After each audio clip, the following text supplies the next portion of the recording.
una muy, muy interesante pregunta, que yo no se las voy a responder ahora. Entonces, por ahora lo que tenemos ahí es simplemente una igualdad. El L elevado a J teta es lo mismo que coseno de teta más J.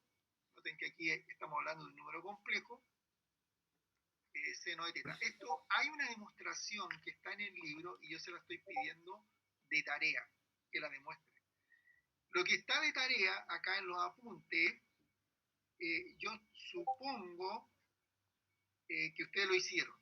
Y eso es lo que les voy a preguntar hoy día. O sea, la prueba de hoy día no es que les voy a hacer una prueba que no sepan, es una prueba que ustedes tenían que haber resuelto, un problema que tenían que haber resuelto en la casa. Y si en una prueba yo le digo, demuestre la identidad de Euler y no la hacen, se van a farrear el 7. Porque se supone que en la casa tenían que haber hecho. Cómo demostrar la identidad de Euler. Bueno, entonces, utilizando este concepto que hay ahí, la forma exponencial siempre se puede relacionar con un número en coordenadas rectangulares. Y esa forma de representar este número, la teoría matemática es esto, un exponencial complejo, se representa así. Si nosotros lo multiplicamos por r acá, tenemos que multiplicar por r acá, así que sabemos que z, que es un número complejo, es r coseno teta más jr seno de teta, o lo mismo que r elevado a j teta. Ya, el r elevado a j teta, ¿verdad? Que es una expresión muy bonita, ¿cierto? Una ecuación muy interesante y bonita, no genera como, no una adversión, pero yo me he dado cuenta que a la gente no le gusta esa notación. Y yo los desafío a que busquen libros donde se use la notación e elevado a j teta para denotar un número complejo, y no la van a encontrar excepto que sean libros de matemáticas. Son los únicos que disfrutan usando esa expresión para decir que están trabajando con números complejos. ¿Tiene ventaja usar la expresión de notación e elevado a j teta? Sí, porque se aprovecha todas las propiedades de potenciación para multiplicar, dividir números complejos. ¿Ya? Se le saca provecho. Para sumar números complejos, la notación exponencial no nos sirve y nos hace que el problema sea muy difícil de resolver. Entonces, no sé a quién se le ocurrió expresar esta notación, el número complejo r elevado a j teta, de esta forma. ¿Ya? Z igual a r y esta forma de ángulo acá, ¿no es cierto? El símbolo de ángulo y poner el ángulo acá. Entonces, esta notación es otra forma de expresar este mismo número, donde está el módulo y el ángulo. Pero aquí aparece una J, y la J a nosotros siempre como que nos complica la vida.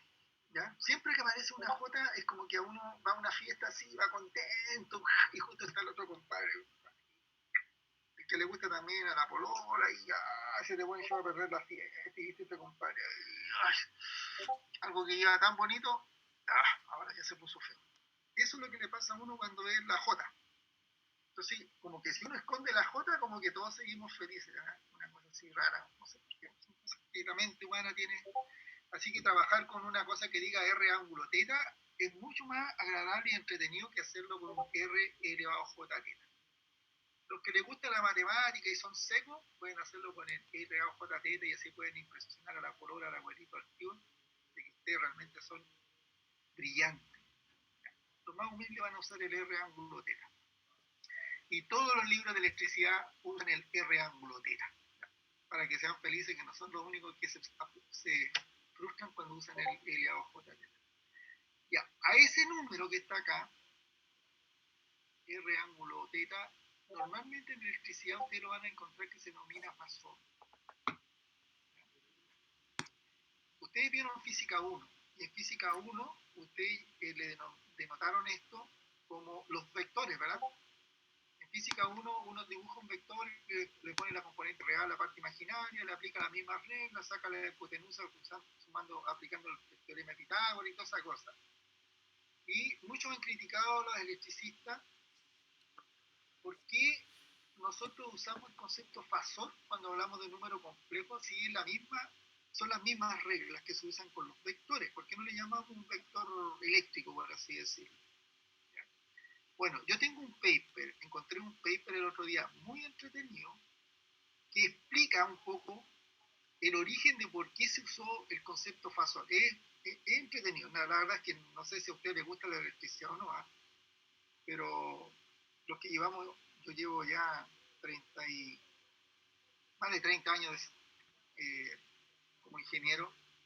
Y la verdad es que cuando veo esa historia interesante, cuando alguien me cuenta cómo es que a alguien se le ocurrió y te dicen, mira, una vez en el artículo de un Transaction and Power System, un tipo publicó un trabajo de análisis de estabilidad transitoria y no sabía cómo, entonces él por primera vez dijo el número Fasor y después la comunidad internacional lo asumió y lo declaró a partir de ese momento como ese concepto.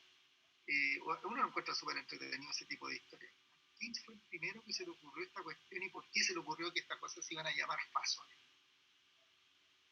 Así que nosotros le vamos a llamar al número complejo cuando esté expresado en módulo y ángulo como un fasor. Le voy a poner el paper para que lo lean, está en inglés por supuesto, es un paper de Power System, una revista muy prestigiosa de la disciplina de nosotros. Pero se los voy a preguntar en una prueba. Van a tener que leer el artículo, traducirlo y después recitarlo. Bien, otra cosa importante. Debido a que esta notación que hay acá, que dice una z igual a r ángulo θ, representa un número complejo, entonces nosotros también tenemos que diferenciar cuando una variable es real y cuando es compleja. Entonces, normalmente en electricidad, cuando yo quiero expresar que un número es complejo, le pongo un puntito encima. Un gorrito y un puntito. Y a esto le llamo fasor. En este caso digo el voltaje, si yo le pongo el voltaje y un puntito arriba, significa que es una variable compleja y el voltaje ustedes tendrían que decir, mira, aquí hay 220 volts, ángulo 15 grados o 30 grados, lo cual puede ser, ¿no es cierto?, pitercio, bisexto, ¿no? Bisexto.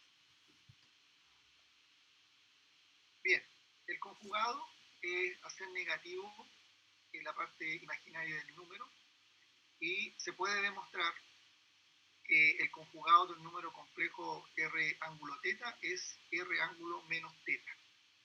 Es una propiedad que tienen los números complejos que es como simétrica. Entonces, el número se conjuga simplemente cambiándole el signo a la parte imaginaria y por supuesto ahí está la demostración con el teorema del seno, el coseno y todas esas cosas que ustedes lo estudiaron, así que yo no lo voy a repetir. Lo podemos expresar también en la fórmula de Euler, siendo R coseno θ menos JR seno θ. Bueno, después vienen las operaciones. Si vamos a sumar dos números complejos, se suman las componente a componente, igual que los vectores. Primera componente con la primera componente, segunda componente con la segunda componente. En este caso se suman los reales aparte y los imaginarios aparte.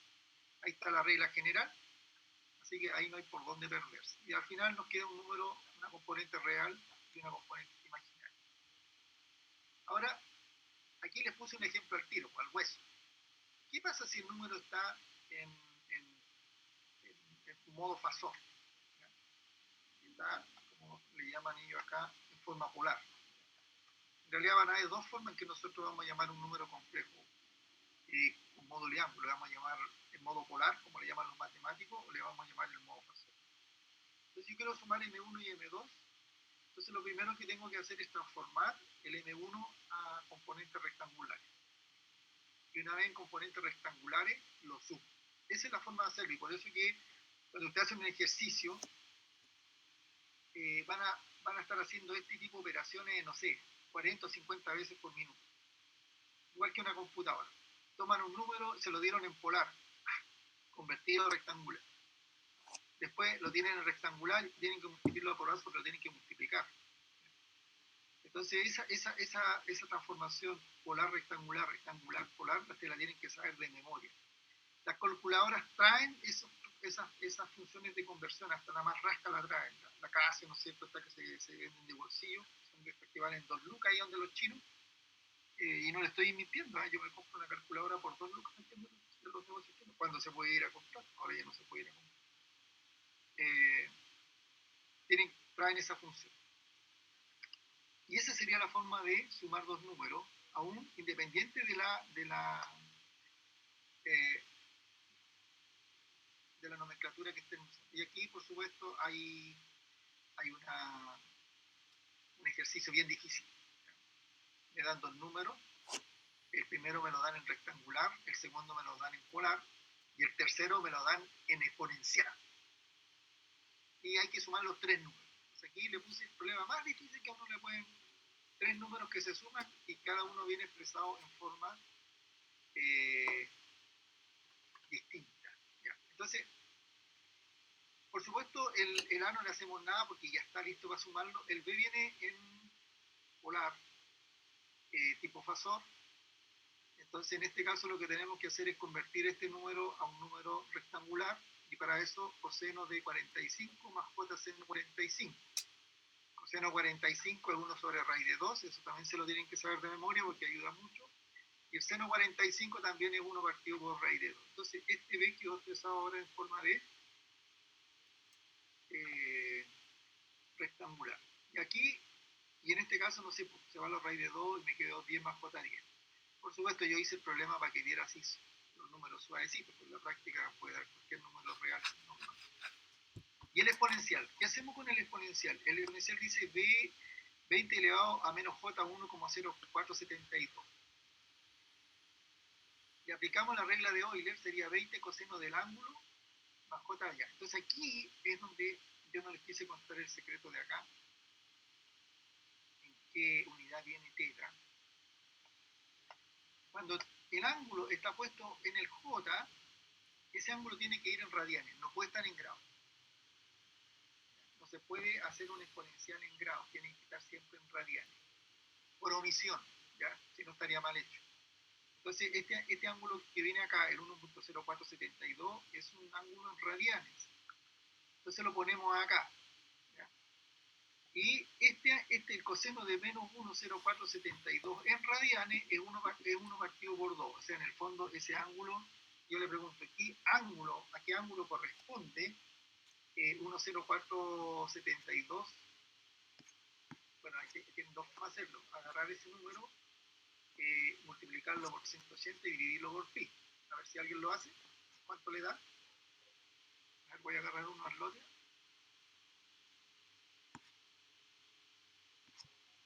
El que llegó atrasado, Miguel Olivares Castillo.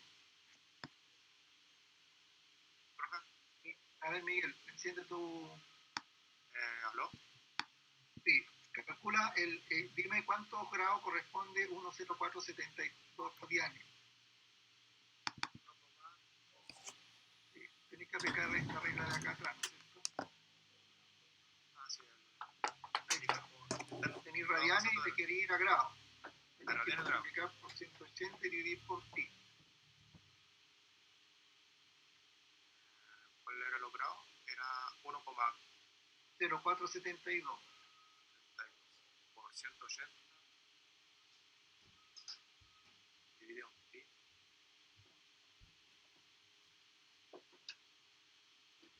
Serían 60 grados. ¿Ya? Bueno, serían 60,0001. Claro, son 60 grados. Entonces, fíjense que aquí hay una cosa curiosa. Yo podría haber puesto acá de 70 grados, ¿verdad? 20 elevado a menos j 60. Y habría hecho esto y habría estado bueno. Siempre y cuando la calculadora calculara los ángulos en grado. Por ejemplo, la calculadora Casio, tú tienes que meter los ángulos en grado. Viene por default, por omisión. Tú tienes que ingresar el ángulo en grado a la calculadora. Tú le ponís coseno 60 y él te va a decir un medio. Le ponís seno 60 y te va a poner raíz de 3 medios. Pero eso sería 1, raíz de 3, 1,0777. 8666. Eso es lo que le va a dar. En este caso, yo puse coseno de menos 0,472 en el entendido que es la calculadora que voy a usar yo trabaja en radianes. Si lo hago en MATLAB, por ejemplo, tengo que poner coseno de menos 1,0472 y me va a devolver el número un medio. Uno de estos días vamos a hacer un taller MATLAB para que aprendan a usarlo. Entonces aquí hay que ser súper fino en esa parte porque uno se puede equivocar con eso de que el ángulo viene en grado cuando no. Sin embargo, si ustedes evalúan el E elevado a J 60, le va a salir cualquier cosa. Pero si evalúan E elevado a J menos J 1,0472, le va a dar el valor que corresponde al número complejo, es decir, 1 medio menos J raíz de 3 medios. Así que hay que tener cuidado. Bueno, ahí está la conversión a variable compleja, ¿verdad? A rectangular, y ahora sí que se puede sumar, y ahí está la solución del problema, 25 más J, 16 menos raíz de 3 por 10. Con este problema tiene lo más difícil. O sea, cualquier problema sería más fácil, ¿sí? Tengo una consulta con esa expresión de la potencia, estaba viendo recién. Sí.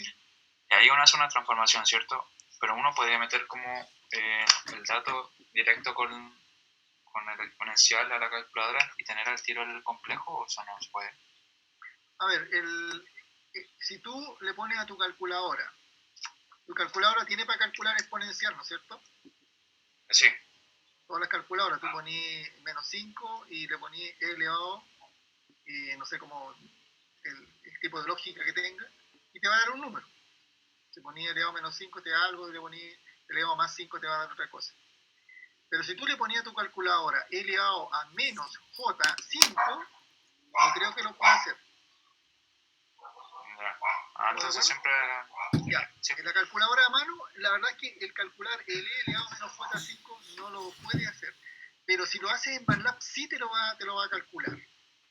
MATLAB puede calcular el exponencial de un número complejo. Entonces, si tú le ponías MATLAB E elevado a menos J60, te va a dar un número, pero ese número no tiene nada que ver con el que tiene que calcular. Entonces, MATLAB se tiene que ingresar como J o como I. En MATLAB, en los dos. De hecho, en MATLAB la forma más eficiente es poner E elevado a menos 1.0472 por 1i.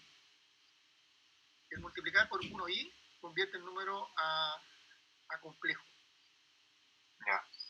Es una cosa así de sintaxis de lenguaje. Porque, si tú le ponís J por 10472, él te va a poner un comentario al lado, no sé, que no le gusta, que no sé. Es como la niña, pero si le colocáis 10472 por 1i, feliz, te felicita. Tú eres un excelente programador, te voy a decir mal. Pero si no, tú soy chanta aquí, eres del vulgo, no sabes programar. ¿Cómo no vayas a saber eso? Empiezan a llegar los comentarios de la línea de comando. Ya, vamos a lo que sigue, los diagramas fasoriales. Esta cuestión de los diagramas fasoriales a ustedes les rompe el alma porque siempre se equivocan. ¿Ya? Es una cosa simple, pero hay que manejar la técnica. ¿Por qué? Porque en electricidad se usa mucho. Esto es lo mismo que los problemas de vectores que había en física 1 se resolvieran todos haciendo los diagramas vectoriales. Acá nosotros tenemos que hacer los diagramas fasoriales para resolver muchos de los problemas, que en términos analíticos serían pero extremadamente difíciles de resolver. Y un fasor es simplemente dibujar un número complejo en el plano complejo, eso es todo. Ver dónde está la componente real, la componente imaginaria y tirarla en la flecha. Ahora, con la experiencia uno con el tiempo no hace eso, como uno dice, oye, tengo que dibujar un vector que tiene longitud 4 y tiene más 30 grados. Entonces uno ahí mira, tira el ojo nomás, ahí está el 0, el 90, en el medio están los 45, 30 grados, está por acá. O 63,4 como está acá, ¿verdad? Dice 63 está más arriba de 45, tira la flecha para arriba y la dibuja hacia el ojo. ¿Se dan cuenta que es muy fácil dibujarlo?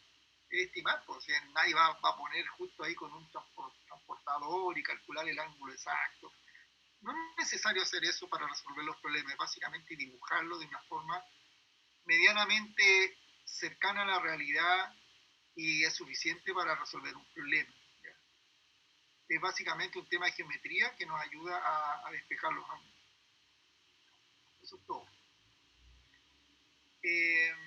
Aquí hay un tema de un número, de una variable trifásica, de lo que nos tenemos que ver ahora. Aquí tenemos un sistema que tiene 3 voltajes, el voltaje raíz de 3, 220, ángulo 0, que sería ese fasor el voltaje raíz de 3, 220 menos 120, que sería este que está acá, y el otro, el V sub C, es raíz de 3, 220 menos 240, si viajamos de aquí para acá, menos 240, o al revés, más 120.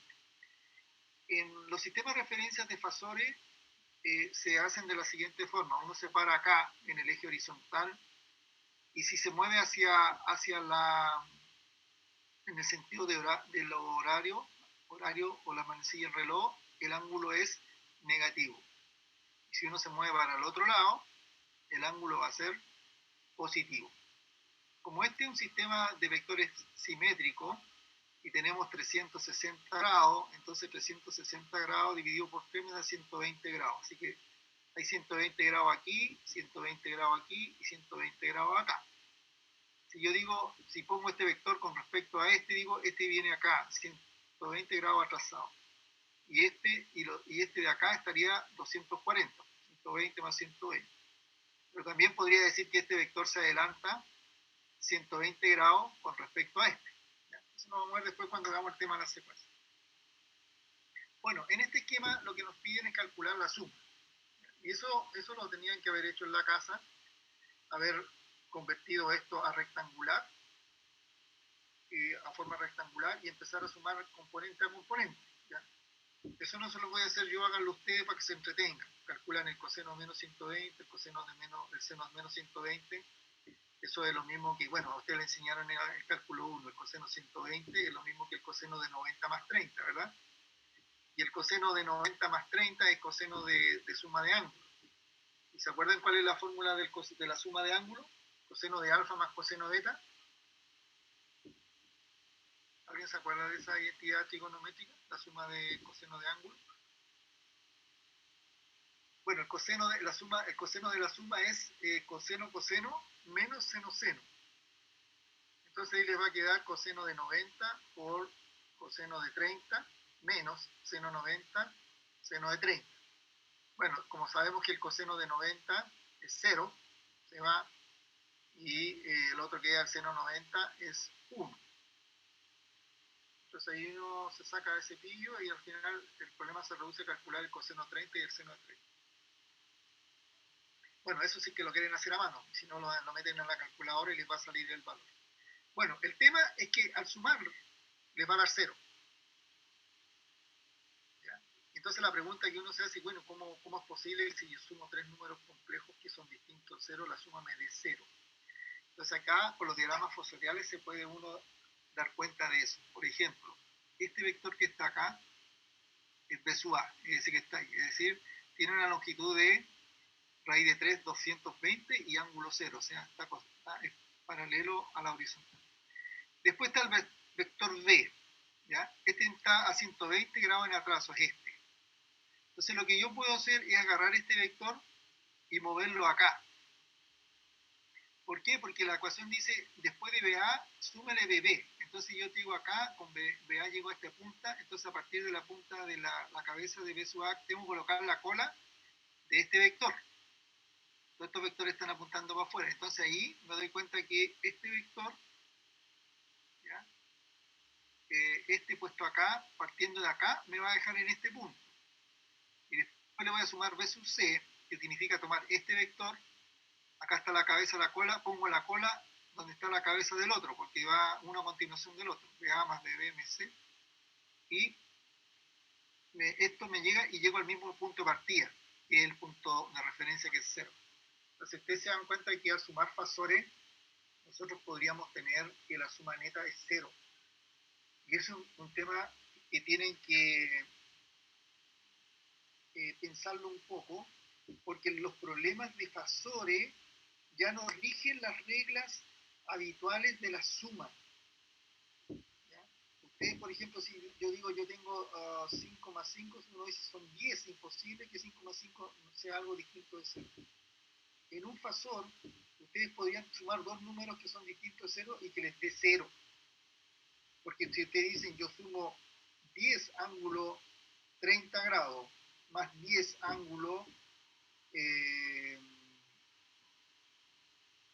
30 menos 180, 150 grados, menos 150 grados, me va a dar 0. O haciéndolo más fácil, yo puedo sumar B sub A más menos B sub A, que es lo mismo que decir B sub A más B sub A ángulo 180 grados. Entonces este vector queda girado a 180 grados y la suma me va a quedar acá. Este mismo vector yo le podría sumar, aquí son 120, significa que aquí tengo 60. Aquí entonces si lo pongo acá tengo 60. Entonces si yo sumo B sub B, ¿no es cierto? Que serían 220 menos 120, más un B sub B', que tiene raíz de 3, 220, ángulo más 60, va a quedar acá, apuntando para arriba, este para abajo, al sumarse, se contraen y todos llegan ahí. 0. Entonces, dado que está esta lógica, o esta, no es una lógica, sino que esta consecuencia de los números, porque uno lo que suma es un vector, es un fasor, y que depende de la posición, en cómo se encuentre para saber el resultado, es que los resultados uno nunca está seguro de si está bueno o está malo. Entonces uno ahí ya tiene que jugar con los ángulos y observarlo y ver qué es lo que sale. Ese es un tema que lo tienen que meter. Yo creo que si hablamos de importancia desde el punto de vista de la electricidad, este capítulo es fundamental que te saquen un 7 en la prueba. ¿Ya? El que no se saca un 7 no puede aprobar redes 2, porque todo lo que aprendan acá es la base de todo lo que viene. ¿Por qué digo que el 70%? Porque en realidad tenemos que ver ecuaciones diferenciales, transformadas en Laplace, respuesta de frecuencia, pero toda esa información como que descansa en estos conceptos, en ingeniería eléctrica. Un ingeniero eléctrico que sabe manejar bien los fasores y toda esa cuestión, después todo le queda chico. Bueno, la multiplicación de números complejos ahí la tienen. Desgraciadamente, cuando tenemos números complejos, la práctica nos dice que la mejor forma es convertir los números a forma polar o fasorial, o el exponencial. ¿Ya? Ahí podemos ver la razón porque se aplican las propiedades de potencia, donde se multiplican los módulos y se suman los ángulos. Bueno, ahí se puede demostrar que la expresión en forma de polar si yo multiplico dos números polares, se multiplican los módulos y se suman los ángulos. Eso se puede demostrar por el teorema de Euler. Por supuesto, si se restan. Ahora, a diferencia de la suma, en que si los números no están en rectangular, no se pueden sumar, en la multiplicación sí es posible resolver el problema si es que los números están en rectangular, producto binomio. Ángulo U, o sea, número 1, número 2, los variables, si las multiplicamos sería multiplicar dos números complejos y multiplicamos término a término, ese por ese, ese por ese, ese por ese, ese por ese, y aquí está. Y los separamos, los reales y los complejos, o los imaginarios. Ustedes pueden ver acá que, por ejemplo, x1 por x2 es un número real, pero x1 por y2 es un número imaginario. Y 1j por x2 es un número imaginario, y 1 por y2 va a ser un número real porque me va a quedar j por j es menos 1. Entonces, por eso es que este producto finalmente se queda acá en los números reales y los otros dos quedaron en números complejos. Entonces acá hay que tener cuidado porque en el fondo el coeficiente, el j se transmite a su vecino. ¿Ya? Esa es la propiedad de un número imaginario o imaginario puro. Bueno, aquí simplemente la forma de hacerlo, forma de numérica, y se podría, o sea, en el fondo aplicar estas reglas. Uno podría en la calculadora programar en su calculadora esta ecuación y a uno la resbala, uno le mete todos los números en números rectangulares y podría resolver siempre todos los problemas, solamente tendría que programar esta ecuación. Si uno recibe números polares, claro, primero los convierte en rectangulares y después le aplica cualquier operación y todo va a funcionar, pero tendría que fabricarse un programita que haga todo eso. Aquí están hechos con forma polar, Z1 convertido a forma polar, aquí raíz de 3 tangente a la menos 1 de 3 medios, ustedes pueden ver que esto sería la raíz cuadrada de 2 al cuadrado más 3 al cuadrado. 2 por 2, 4 y 3 por 3, 9. 9 más 4 son 13. Ahí está el 13 y la raíz cuadrada. Hemos convertido estos números en módulos. Y el ángulo es el arco tangente de la parte imaginaria dividido por la parte real. Arco tangente de 3 partido por 2. Ahí lo tenemos, expresado en ángulo, en grado. Y por supuesto que está acá lo mismo. 1 al cuadrado más 2 al cuadrado son 5. Ahí está tangente de menos 2 partido por 1. Y le da menos 63 grados. El producto, raíz de 5 por raíz de 13, raíz de 65, y la suma de los ángulos me da menos 7, que si los convierte a rectangular les da 8J1. O sea, por el les sirve, pero en general, cuando uno hace ejercicio a mano, esta es la forma en que uno hace la pega, porque multiplica los módulos y suma los ángulos. Esto de acá es como más lento, más largo, por eso es que uno no hace mucho esa operación. Si a alguien le gusta, lo puede hacer. Si tiene una calculadora que la puede programar, lo puede hacer. Después está la división, ahí está. R1 sobre R2 y el exponencial, θ1 menos θ2. Esto por reglas de potenciación. Esta es una potencia, nosotros lo sabemos de cálculo 1, y tenemos e elevado a algo dividido por e elevado a otra cosa. Esto se divide en los módulos y el exponencial se resta los ángulos. Y esto sería a la forma polar. Divide los módulos y se restan los ángulos expresados aquí con este signo. Es forma distinta de escribir esto mismo. No hay que hacer ninguna demostración. Y por supuesto, también podemos encontrar una fórmula en forma rectangular para la división, pero que es más complicada todavía, ¿ya? Arriba ya lo sabemos hacer. ¿Qué es lo que se hace acá para dividir los números? Tenemos este número, x1 y 1, partido por x2 y 2, y multiplicamos por el conjugado arriba y abajo. O sea, esto por esto sería como multiplicar por 1. Porque el mismo número arriba está, la misma variable está abajo. Entonces, como multiplicar por 1, es un truco. Pero acá tenemos el producto de la suma por la diferencia. Y eso siempre me da un número real. Porque este por este me da x cuadrado. Este por este me da menos x2 por y2. Y este por este me da más y2 por y2. ¿Ya? Y eso finalmente se cancela. Entonces, finalmente sobrevive estos dos. Y2 al cuadrado, pero j por j es menos 1, con el más se cancela y me queda siempre la suma. Entonces, por eso que se hace este truco, porque el denominador se convierte en un número real, siempre. Y acá arriba lo que se hace es separarlo en real imaginario y dividirlo por esto. ¿Ya? Ahí estaría. Y aquí hay un ejercicio resuelto. Entonces también podríamos dividir números complejos expresados en forma rectangular, pero hay que saberse la ecuación cita. Y si no, convertimos por polar, arriba y abajo, aquí, como en este caso, y dividimos y restamos los ángulos y les da lo mismo. ¿Ya? Bueno, nos quedan un par de minutos. Yo quería que ustedes hicieran estos ejercicios. Están pensados, como les dije, para que practiquen. Ya no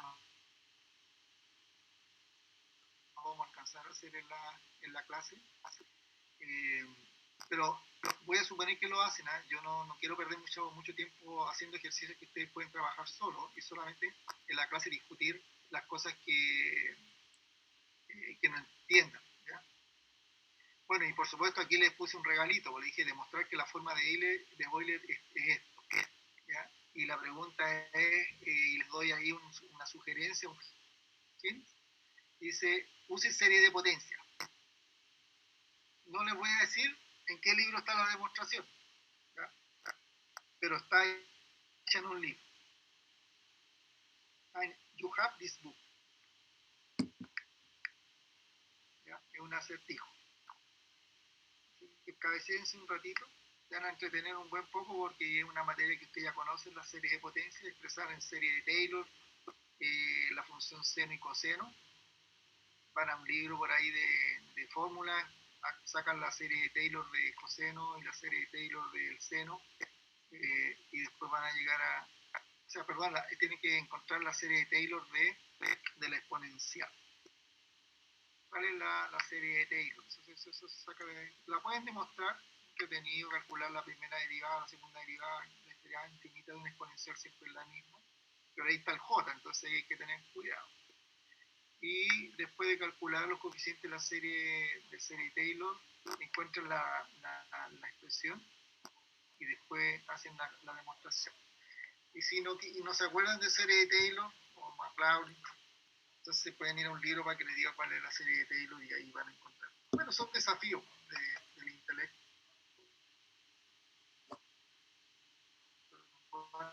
Ustedes son ingenieros, deberían serlo. Ya, usted no ven eso, no sé quién hace la pega. Si ustedes no son buenos para la matemática, no creo que los pedagogos, los psicólogos, los abogados les van a venir a enseñar a usted a hacer esa pega. Que usted no la hace bien, nadie la hace bien y se acabó. Se queman los puentes, ¿no es cierto?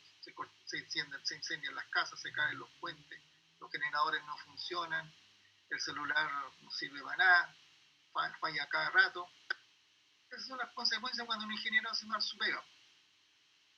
Entonces somos relevantes para la sociedad porque todo esto funciona con que la tecnología funcione bien y que alguien las mantenga bien y las opere bien.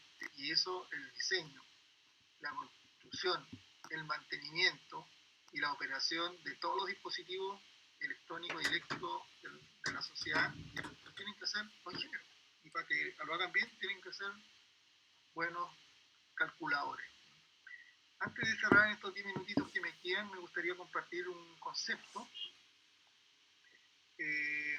por si no lo han visto antes, que es el concepto de estado estacionario.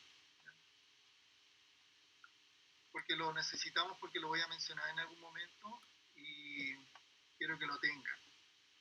Bueno, nosotros le vamos a llamar régimen estacionario o permanente al comportamiento o la respuesta que tiene un circuito eléctrico cuando el tiempo es muy grande. ¿Ya? Cuando ha transcurrido mucho tiempo, entonces el comportamiento eléctrico del sistema o del circuito, a eso le vamos a llamar régimen estacionario. Y la forma en que se resuelven los problemas en régimen estacionario es el método de los fasores. Ustedes los vieron en Red 1. Entonces aquí hay un problema muy simple que lo vamos a resolver, o sea que se va a mostrar la solución. Tenemos un circuito simple que es una resistencia y una inductancia, que es lo que nos... Esto es el problema de la ingeniería eléctrica desde una casa hasta un sistema de potencia. El problema es el mismo siempre. La única diferencia es que en algunos casos hay más fuentes y una topología más compleja. Pero el problema es el mismo, la resistencia y la inductancia. Y en este caso vamos a alimentar el circuito. ¿Sí? No se ve la pantalla. ¿Ah? ¿Se ve la pantalla anterior? A ver.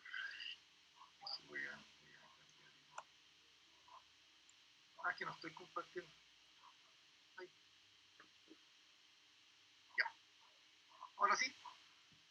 Sí. Entonces les decía que vamos a resolver este problema. Este problema quizá lo hicieron en ecuaciones diferenciales algunos, siempre lo tiran, pero con una función más simple. Acá vamos a alimentar el circuito con una señal sinusoidal que tiene frecuencia omega, tiene una señal que pulsa tantos radianes por segundo. Y vamos a cerrar el interruptor para que llegue la energía y pase la corriente por ahí y se devuelva a la fuente. Entonces, la solución de ese problema, que no la voy a plantear acá, pero ustedes deberían hacerlo por ley de Kirchhoff, ustedes ya saben Maya, dirían, este voltaje tiene que ser igual a la resistencia por la corriente más el voltaje de la inductancia. ¿Y cómo se calcula el voltaje en una inductancia? Según la fórmula que hemos visto o que vieron en Red 1, sería la inductancia multiplicada por la derivada de la corriente con respecto al tiempo. Entonces aquí nos queda una ecuación diferencial, que es B sub G de T es igual a R por I más L por DI a dt. Y además hay que considerar la condición inicial, o sea, qué carga tenía la batería, o sea, perdón, la bobina al principio. Y en este caso vamos a suponer que la energía es inerte, no hay carga inicial. Por lo tanto, resolvemos ese problema.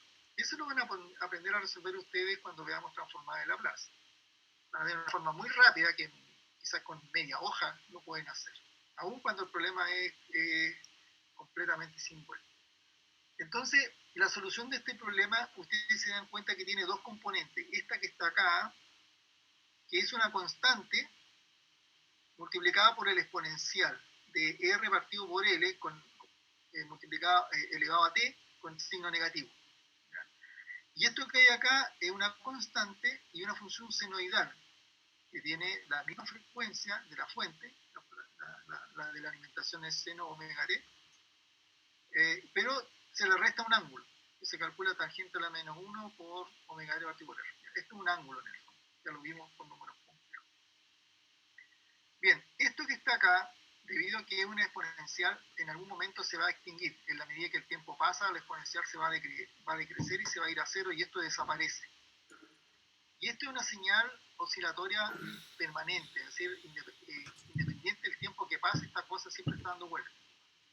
Entonces, lo que se hace acá es separar la respuesta diciendo, mira, esto que se extingue y que dura muy poco le vamos a llamar respuesta transitoria y a esto le vamos a llamar respuesta permanente. Entonces, nosotros dijimos, ¿cuál va a ser el concepto de respuesta permanente? Es la respuesta del sistema o régimen estacionario, es la respuesta del sistema cuando ha pasado un tiempo suficientemente grande, de tal forma que la componente transitoria se extinguió. La pregunta que uno se haría, ¿cuánto tiempo tiene que pasar para que ya esta componente desaparezca? Va a depender del valor de la resistencia y la inductancia.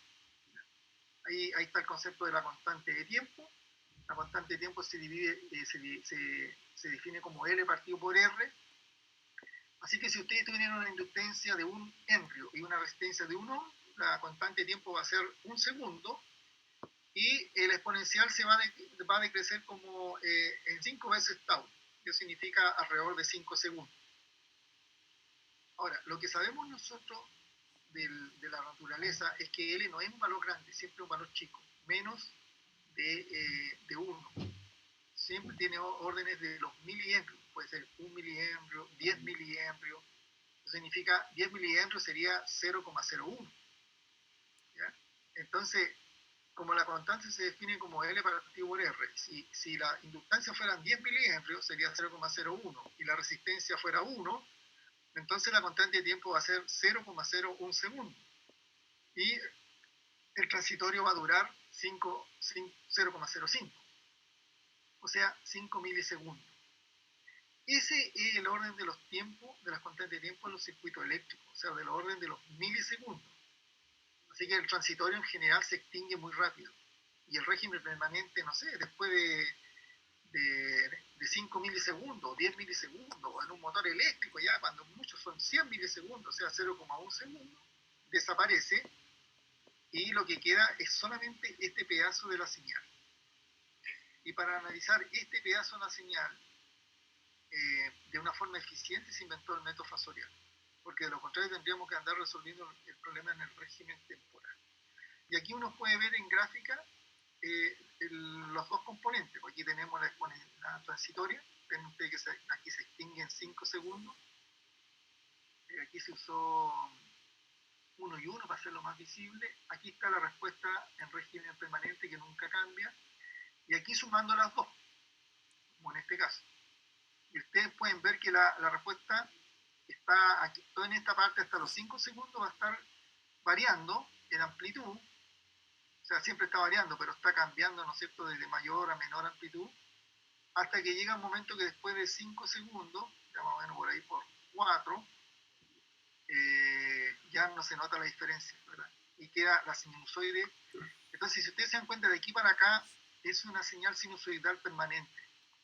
Y a esa parte de la historia le vamos a llamar análisis en régimen permanente. Y eso es lo que hacemos nosotros con los sistemas, lo que hemos hecho hasta este momento en redes. Vimos nudo Maya, pero en régimen permanente. Vamos a ver fasores en régimen permanente.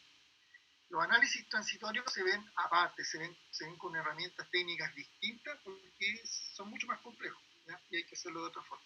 Pero en general, la mayoría de la pega que uno hace como ingeniero electricista es resolver problemas en régimen permanente. Yo calculo que, no sé, el 70-80% del trabajo de uno es régimen permanente. ¿Ya? Y un 30-40 a veces son interpretación de fenómenos en régimen transitorio. Bien, hasta ahí vamos a quedar. Entonces, en la próxima clase vamos a retomar el tema de los transitorios. Me gustaría chequear si todos pueden ver el disco, para estar seguro que no que todos tienen la información previa. ¿Qué se ve, profesor? ¿Sí? Hay algunos, a ver, si alguno no puede ver el disco, quizás no tienen computador, me avisan. Si no doy por entendido que todos tienen disco, bueno, si alguno tiene algún lío me manda correo, pero mire, yo lo que les quiero decir es que mientras no habilitemos bien el Moodle, vamos a estar cojeando, ¿ya? Porque yo recibo alrededor de 40, 50 correos por día. Entonces cuando usted me mandan un correo, no es que yo no los quiera pescar, yo tengo que atender 50 correos día mínimo. Entonces hay días que yo tengo mucho trabajo, paso muchas reuniones y no tengo tiempo de mirar un correo. Yo de hecho ni siquiera el WhatsApp, a veces pasan 2 días que no lo alcanzo a ver porque no me da el tiempo. Entonces para mí no es muy eficiente el tema del correo porque ustedes entran a competir con una lista gigante de otras tareas que yo tengo, que son, digamos, más o menos importantes. Administro proyectos de muchos millones de pesos para la universidad y no me puedo pegar un condoro que un día me atraso en hacer una pega. Entonces, ese es un tema para que tengan un poco de paciencia.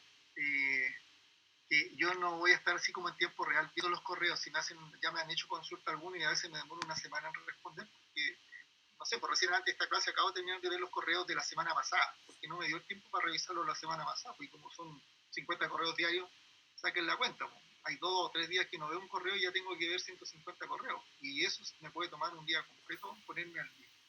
Entonces, por eso es que es importante buscar otro mecanismo donde usted haga las consultas, donde no tengan que competir con la avalancha de correos que me están llegando todos los días.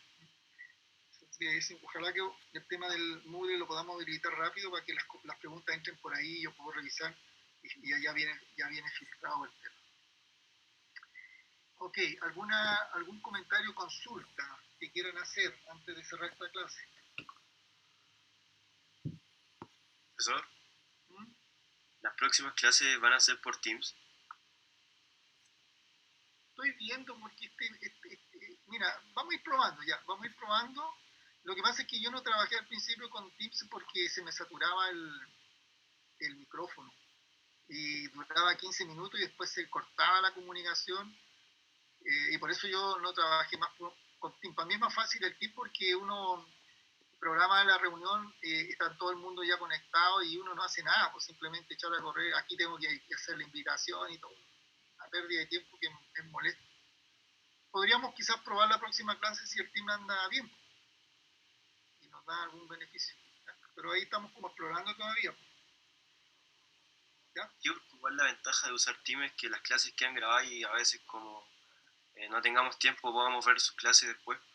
Sí, el tema de grabar clases todavía no lo tengo como muy resuelto. ¿Ah?